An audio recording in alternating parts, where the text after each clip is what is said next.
The other issue with Title 42 potentially lifting is not just the mass of migrants that are going to cross the border, it's also the amount of drugs that could cross the border and flood across into the United States. The cartels right now at the border, there are illegal drugs, fentanyl for one, that is extremely concerning coming into the U.S. Drug overdoses are at a record high. According to the most recent CDC data, there were more than 106,000 drug overdoses in just a year. In the past 3 months, Customs and Border Protection has seized more than 2,500 pounds of fentanyl. That's at the southern border.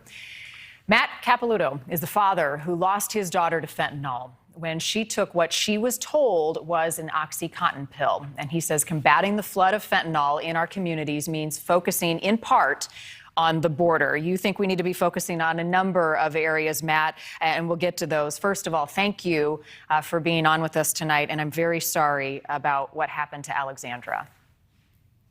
Thank you. Thank you for having me. Tell folks at home what happened and her situation before we get into how we address this problem. Sure. My daughter was a very smart young lady. She was attending Arizona State University on a full academic scholarship.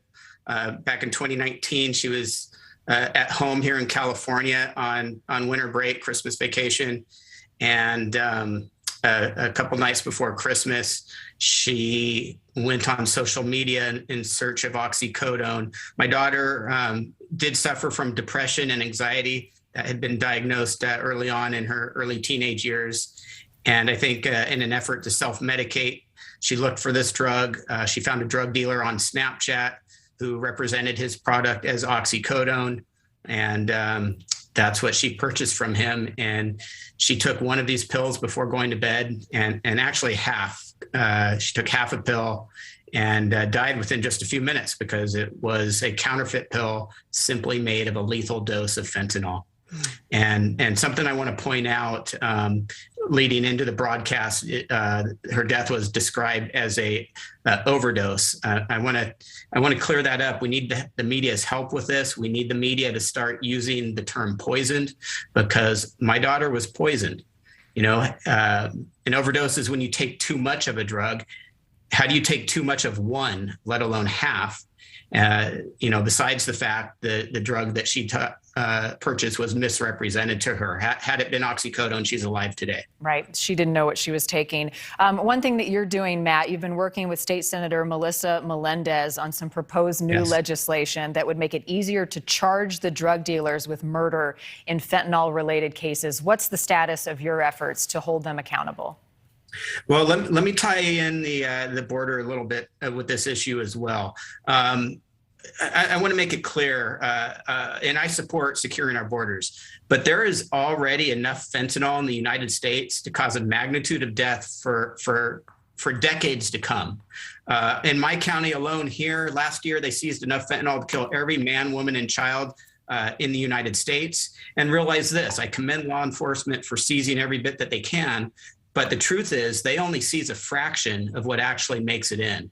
So now that it's in here, we have to have our states and our local entities need to have good laws to hold those accountable within our country for distributing this poison. And that's the drug dealers. Right. But the other part of this is education, right? In trying to spread the message to college kids, to adults who think they're taking a certain drug and they're not. How do we address that and making sure that people, like I'm looking at some of the things that people want to do, hand out naloxone to everyone who needs it without fear of judgment. That is from a doctor. We were having a discussion in the newsroom tonight about fentanyl test strips, so that you know that the drug you're taking, if it has fentanyl or not. I mean, is that the proper way to educate? How do we spread the right message? I do think education is a must. I'm not a big fan of putting in measures that encourage drug use. And these these drugs that can counteract an overdose reaction, I do support those, but you're hearing a lot more talk about these safe injection sites, safe zones where you can do your drugs safely in the presence of medical personnel or people who can help revive you. And that I am just completely against. Anywhere where they've done that in other countries, Canada specifically, it's been a complete disaster. Drug use just spirals even more out of control, and you see more overdose deaths. Thanks for watching. Click the red subscribe button below so you can get more of NewsNation's fact-driven, unbiased coverage.